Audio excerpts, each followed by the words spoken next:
The restaurant was called Lattimore. It occupied the ground floor of a converted warehouse on 5th Avenue North in Nashville, the kind of space that architectural magazines photograph and caption with words like industrial warmth and considered minimalism, which means the exposed brick cost more per square foot than most people's living rooms, and the lighting was designed by someone whose entire professional identity is the specific angle at which a filament illuminates a table without illuminating what is happening beneath it. We had been at the table for 40 minutes. The occasion was a dinner that Genevieve had organized to celebrate the closing of a significant deal her firm had been working toward for 8 months. 12 people around a long table in the private dining room, her partners, their spouses, 2 clients who had been central to the transaction, and 1 guest who had arrived with the particular, unannounced gravity of a person whose presence rearranges the energy of a room before he has said a single word. His name was Marcus Holt. He was 61 years old. He had built 3 companies, sold 2 of them, and held a current net worth that had been reported in the previous year's Forbes list at approximately $4.2 billion. He was in Nashville because he was considering a significant investment in the southeastern market and had a relationship with Genevieve's senior partner that predated the firm. He was not on the guest list as of the previous Thursday. He had been added on Saturday morning when Genevieve had sent me a text that said, "Marcus Holt is coming to the dinner. Please be on your best behavior." I had looked at the text for a long time. I had thought about what my best behavior meant to my wife in the context of a dinner at which Marcus Holt would be present. I had concluded that it meant the same thing it always meant in professional social contexts. Be present, be pleasant, do not say anything that requires explanation, make Genevieve look good by extension. I had done this reliably and without complaint for 9 years of dinners. This dinner was different. My name is Thomas Alcott.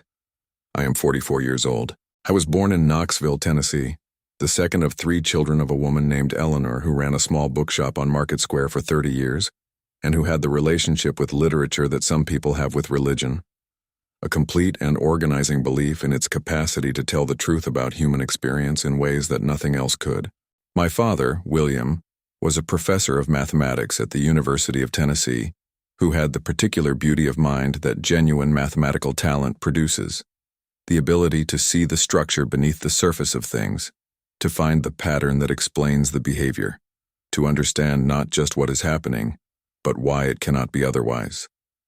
From my mother, I inherited the belief that stories are the most honest thing human beings make. From my father, I inherited the habit of looking for the structure underneath the story. Both of these would matter at the Lattimore dinner, but not in the way I expected. I had met Genevieve in 2013 at an event in downtown Nashville. She was working as a partner at a commercial real estate firm and had recently been featured in a local business publication as one of the city's rising professionals. She was 34 and moved through a room with the forward momentum of a person who had decided where they were going and was treating every conversation as either useful or closable. I found this bracing. I was 32 and worked in what I told people was quantitative research, which was accurate in the way that descriptions are accurate when they are technically true and contextually incomplete. We dated for 18 months. We married in 2015. For the first several years, it was a real marriage, imperfect and genuine and built on the authentic respect of 2 people who were different in ways that were complementary rather than conflicting. She was the forward momentum. I was the structural analysis. She opened doors. I figured out what was on the other side. Over time, the balance shifted.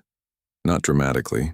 The way balances shift in long marriages, gradually and without announcement, each small adjustment accommodating the next until one day you look at the distribution of weight and understand that the center has moved considerably from where it started.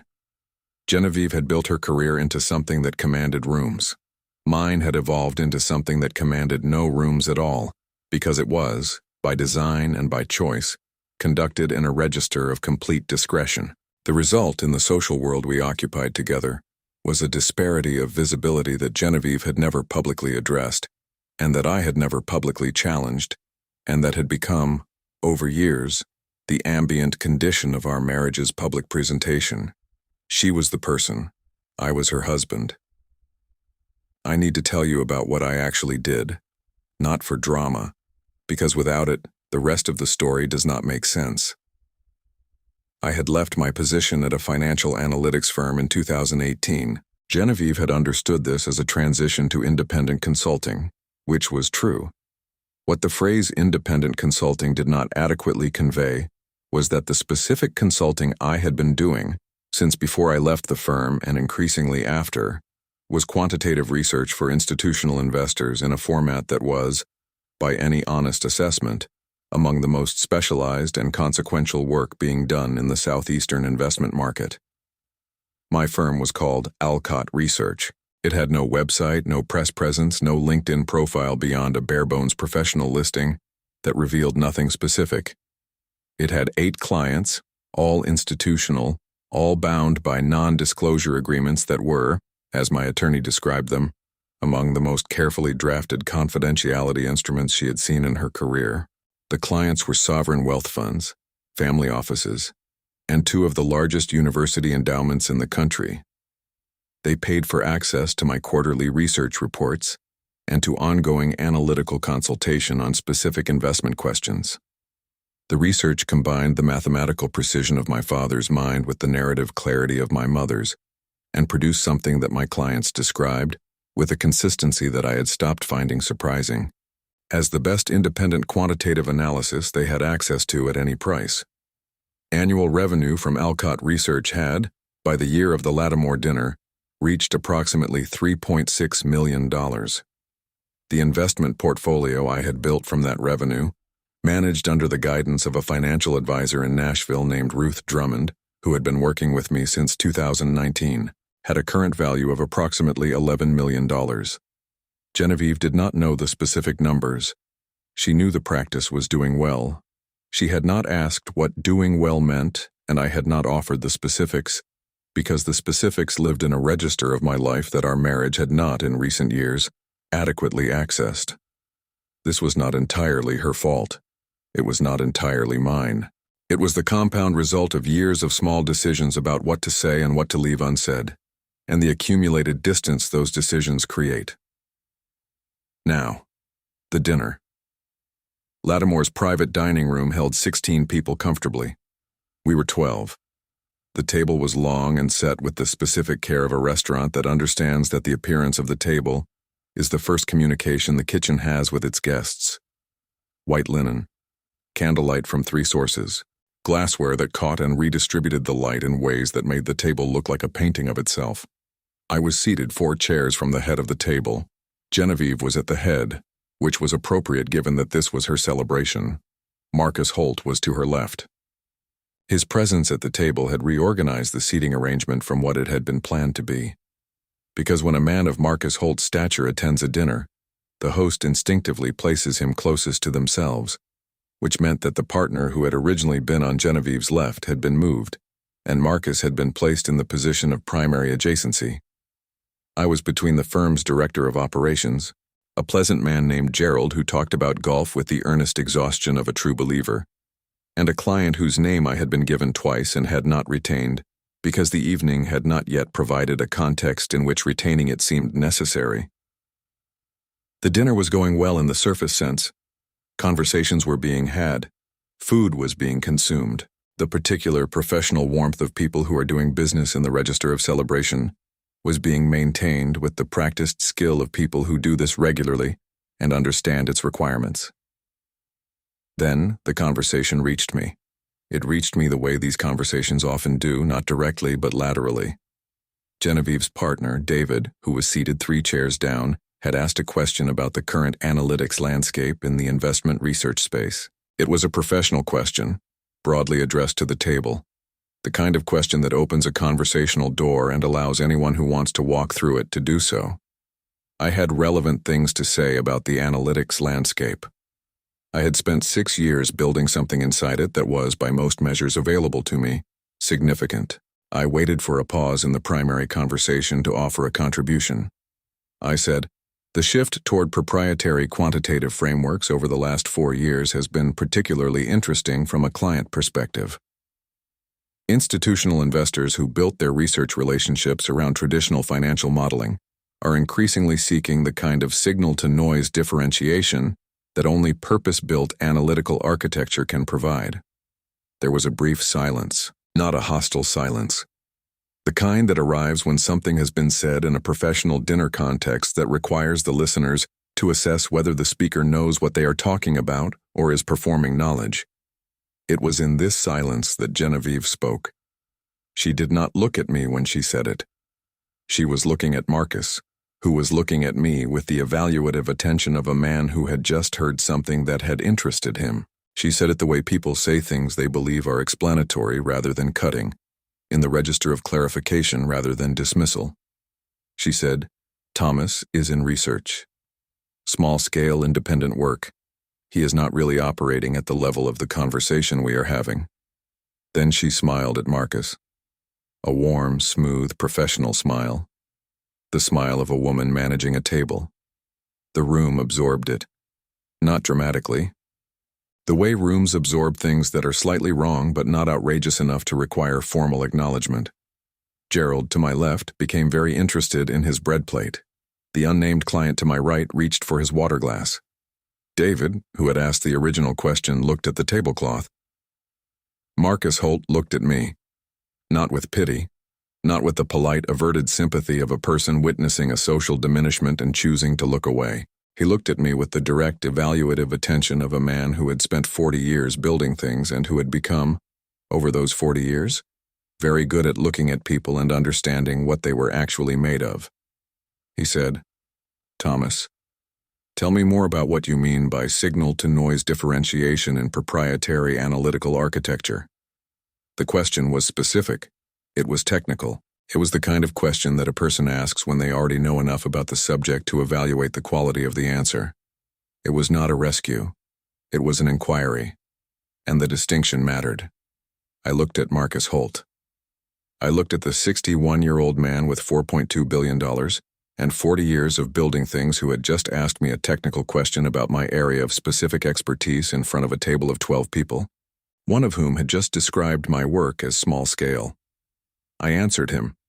I talked for 4 minutes, uninterrupted, about the specific problem that institutional investors face when they are working from research that is built on the same underlying data sources and methodological assumptions as the research their peers are working from, and how the competitive advantage available in that environment is not better data, but better structure, the framework that separates meaningful signal from the noise that every other analyst is also receiving. I talked about the specific approach I had developed over 6 years of working with investors who had resources and intelligence, and who were not being served by the standard research apparatus because the standard research apparatus was, by definition, producing standard results. I did not name my clients. I did not name my firm. I spoke in the language of the work itself, which is the most honest version of what the work is. When I finished, the table was quiet. Marcus picked up his wine glass. He held it for a moment without drinking. He looked at me with an expression that was not theatrical or performed, but was simply the honest face of a man who has just heard something that confirmed a hypothesis he had formed in the first 30 seconds of listening. He said, "Who are your clients?" I said, "I am not able to discuss client relationships." "Confidentiality agreements," he said. "Are they institutional?" I said, "Yes." He said, "Endowments." I said, "Among others." He was quiet for a moment. Then he said, "I have been looking for a specific kind of research capacity for 14 months. I have talked to 11 firms. I have not found what I am looking for." He paused. He said, "I think I may have just found it." Genevieve set her fork down. The sound was small, a fork touching a plate in a room of 12 people. In the specific acoustic context of a private dining room at Lattimore, at a moment of absolute conversational stillness, it was the loudest sound at the table. Marcus did not look at her. He looked at me. He said, "I would like to have a conversation with you, not tonight, this week. Would you be available?" I said, "Yes." He said, "My people will reach out tomorrow."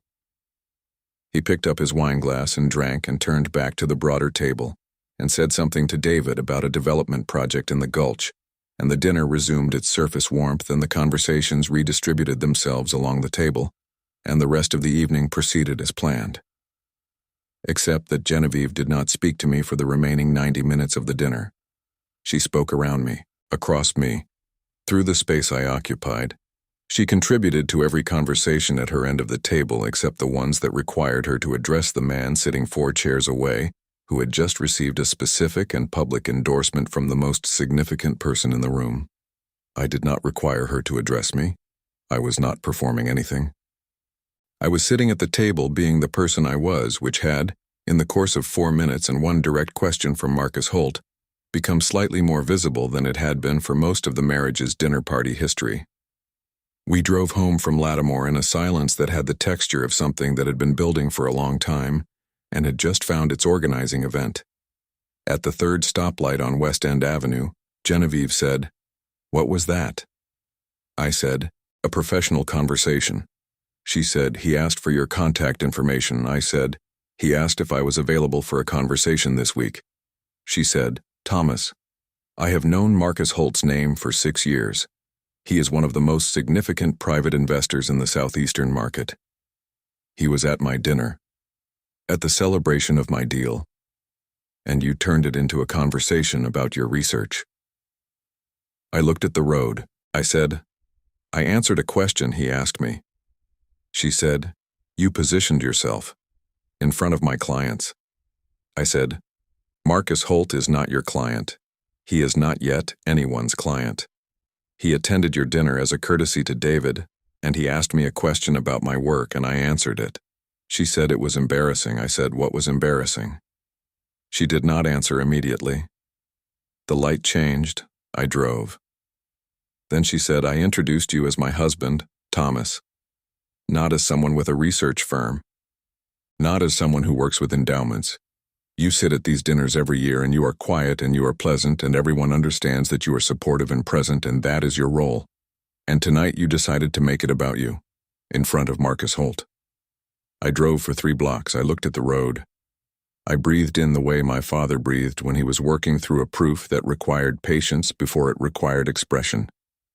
Then I said, "I want to say something clearly, and I want to say it once and mean it completely." She was quiet. I said, "I answered a question that Marcus Holt asked me. I did not redirect the conversation. I did not position myself. I did not make the evening about me. He asked a specific technical question and I gave a specific honest answer. And before he asked me that question, in the silence after I made my contribution to the conversation, you told the table that I was not operating at the level of the conversation we were having. You said that in front of your partners and your clients and Marcus Holt. And I need you to understand that I heard that, and that I am going to remember that I heard it." She said, "I was just providing context." I said, "You were providing the context that makes me small so that the room fits the story you have been telling about who I am, and that is a different thing." We did not speak for the rest of the drive. In the 2 weeks that followed, 3 things happened that I will tell you about in order, because the order matters. The first thing was the meeting with Marcus Holt. His assistant contacted me the morning after the dinner with a proposed time and location. We met at his offices on Broadway, a suite on the 14th floor with a view of the river that made the city look like a sketch of itself, the essential lines present and the decorative detail reduced to its minimum. Marcus was already in the conference room when I arrived. He stood up. He shook my hand with the brief evaluating firmness of a man who does not waste handshakes. He gestured to the chair across from him. We sat. He said, "I want to be direct with you because I believe it is the most respectful way to have a conversation with someone whose time is worth something." I said, "I appreciate that." He said, "I have been looking for a specific research capacity for 14 months. I work with a team of analysts who are very good at what they do and who are not, in the specific area I need covered, good enough. The problem is a structural one. The quantitative modeling my team produces is built on frameworks that were designed for stable market conditions, and that do not adequately account for the behavioral and systemic risk patterns that have become the primary drivers of return differentiation in the last 4 years. I need someone who has built an approach that accounts for those patterns specifically, and who has the track record to demonstrate it works." He paused. He said, "What you described at dinner last night is exactly what I have been looking for. The signal-to-noise framework, The proprietary analytical architecture. The institutional client relationships that provide the feedback loop that refines the methodology. I want to know if there is a version of working together that makes sense for both of us. I told him about Alcott research, specifically and completely for the first time in a conversation with someone outside the existing client relationships.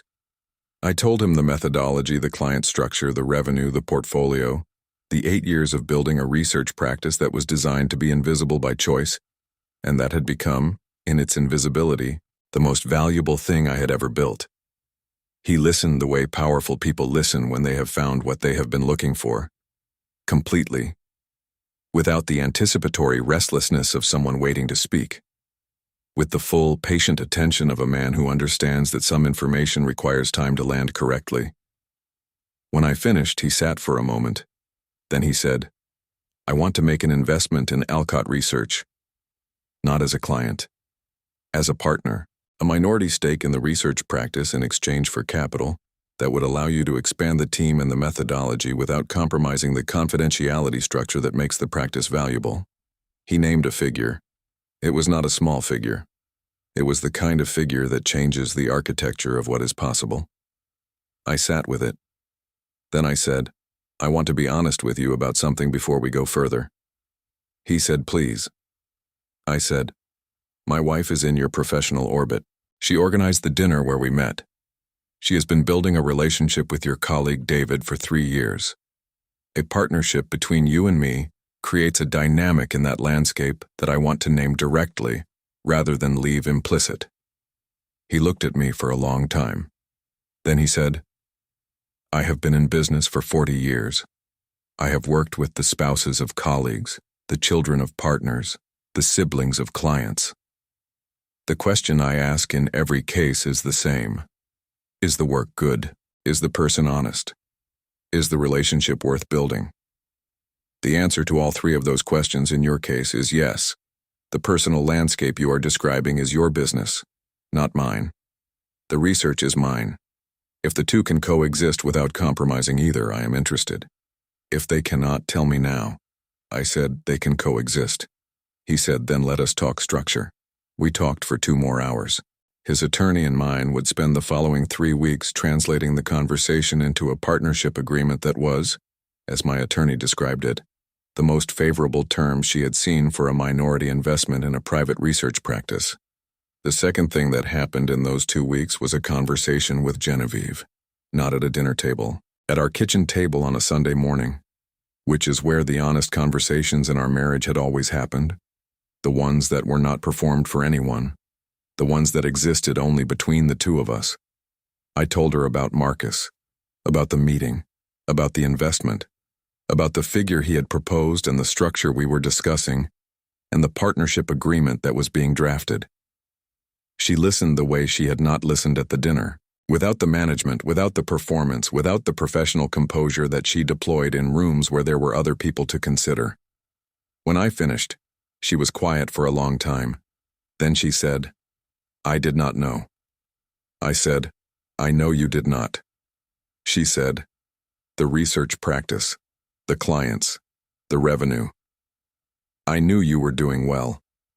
I did not know the scale." I said, "You did not ask." She absorbed that.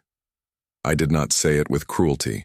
I said it as a fact because it was one, and because my mother had spent 30 years in a bookshop teaching people that words were most useful when they were most honest.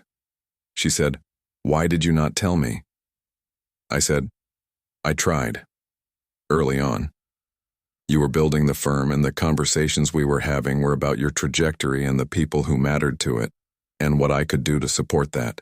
I tried twice to introduce the specifics of what Alcott Research was becoming, and both times the conversation was redirected to something more immediately pressing in your world. After the second time, I stopped trying. I built in the space that was available to me, which was the space outside your attention." She looked at the table. She said, "I called you small scale, in front of Marcus Holt." I said, "Yes."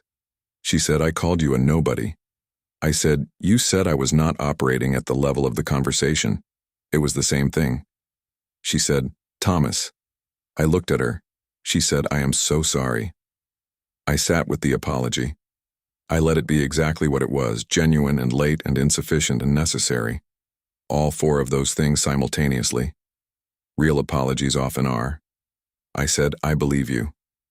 She said, what happens now? I said, I do not know.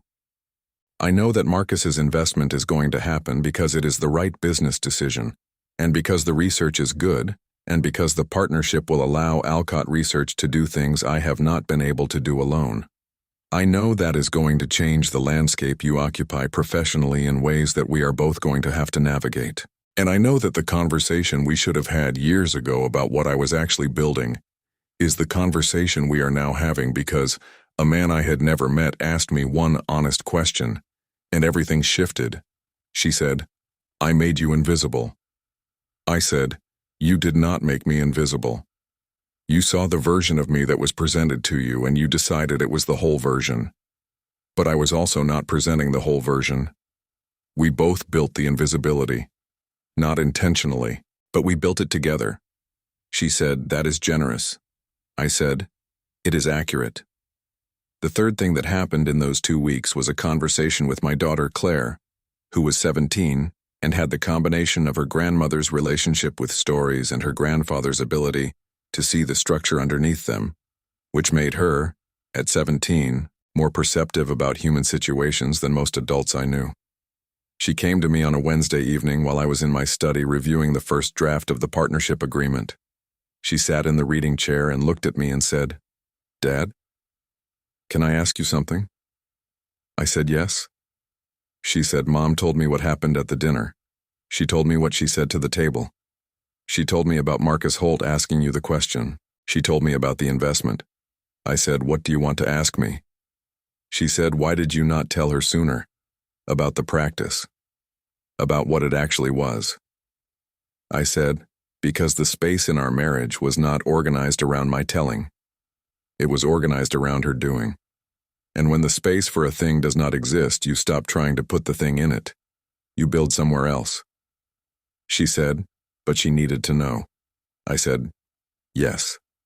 She did, and I should have insisted on making the space even when it was not being offered. That is my part of it.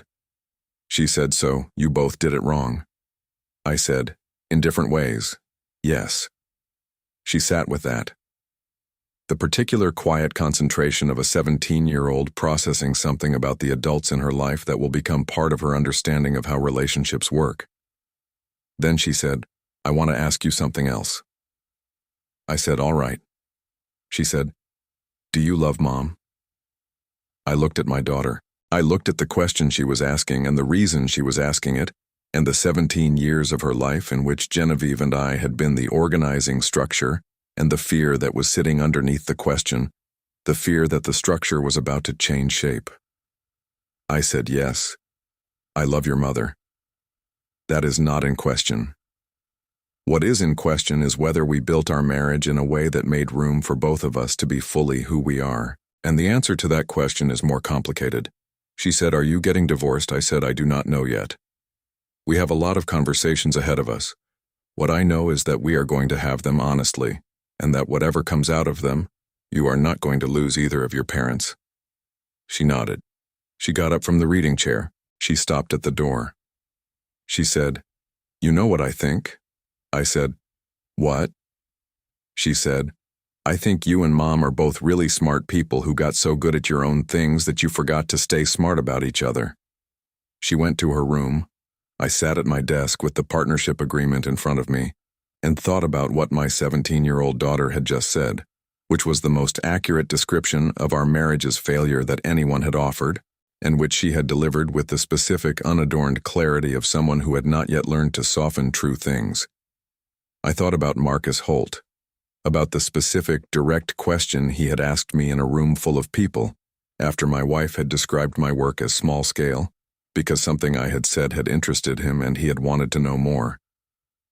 I thought about the way the question had felt. Not like a rescue, like a recognition, the specific, calibrating recognition of a man who looked at things without the framework of other people's assumptions and saw what was actually there. My father had been that kind of man. He had looked at things and found the structure underneath, He had taught me to do the same. I had spent 20 years building a practice on that skill, and had spent the same 20 years failing to apply it to the most important relationship in my life. The partnership agreement was signed 3 weeks later. Alcott Research received the capital investment. Marcus Holt's team was integrated into the client consultation structure in the way we had agreed, with full confidentiality protections in place for all parties. The practice expanded. Within 6 months, it had 2 additional analysts and a 10th institutional client that had been referred by Marcus directly. Genevieve and I began working with a couples therapist in March. We had the conversations we had not been having for years, in the specific, uncomfortable, necessary way that couples therapy forces. Not all of them led where we hoped. Some led to understanding that was not reconciliation but was still valuable. Some led to the recognition that the people we had become were not incompatible, but had been organized for too long in a configuration that served one of us more than the other.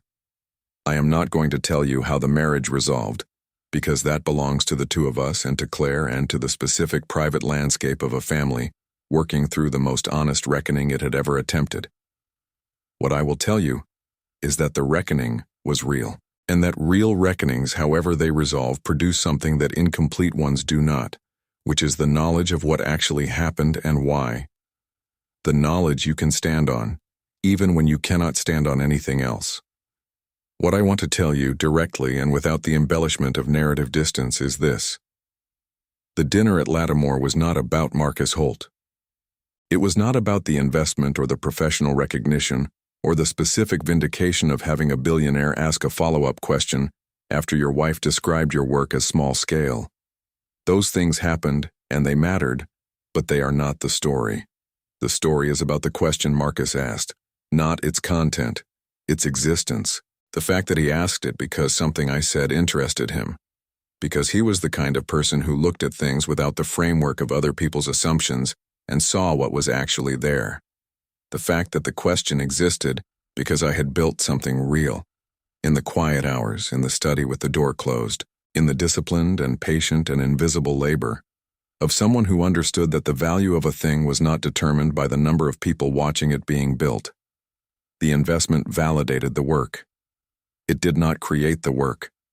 The work had been there. It had been there for 8 years, earning the trust of the clients who knew about it, building the track record that made Marcus's interest possible, accumulating the specific compound value that patient and disciplined invisible labor accumulates when it is genuinely good. The dinner revealed the work. It did not produce it. This distinction matters enormously, because the lesson of the story is not, have a dinner where a billionaire asks you a question. The lesson is build something real in the hours when no one is watching, and trust that the reality of it will eventually reach the surface regardless of whether you force it there. Build it because it is good. Build it because the work deserves to be done at the highest level available to you. Build it because your father found the structure underneath things and taught you to do the same. And that capacity is the most important thing you inherited, and it would be a failure of everything he gave you to leave it in a drawer. Build it in the register that the work requires, which may be invisible for years, which may produce no recognition for seasons too long to be comfortable, which may leave you sitting at dinners where you are described as small-scale by people who have not looked closely enough to see what you actually are. Build it anyway, because the work is the work, and the work does not require anyone's acknowledgement to continue being what it is. It holds its value in the dark. It maintains its truth when no one is confirming it. It sits in the investment portfolio, and the client roster and the partnership agreement, and the quarterly reports that 8 institutional investors read more carefully than they read anything else that arrives in their offices. And when a man who has been looking for what you built for 14 months sits across from you at a table and asks you a direct question, you will not need to perform anything. You will simply answer, and the answer will be the work. And the work will be enough. It was always enough. The room just needed the right question to make it visible. Tonight. In the study or the workshop or the kitchen table or wherever the work actually lives. Sit with it, not to measure it against what someone else saw or failed to see, not to calculate what the recognition should have been or when it should have arrived. Just to know what you built, to know its structure and its quality, and the specific, honest, unglamorous hours that went into it. to know that it is real, and that it is good, and that it was worth every minute of the invisible labor. Because somewhere out there, in a restaurant or a conference room or an airport or a Sunday morning kitchen table or a conversation that has not happened yet, someone is going to ask you a direct question about the thing you built, and you are going to have the answer, because you built the thing, in the dark, when no one was watching, and it is magnificent.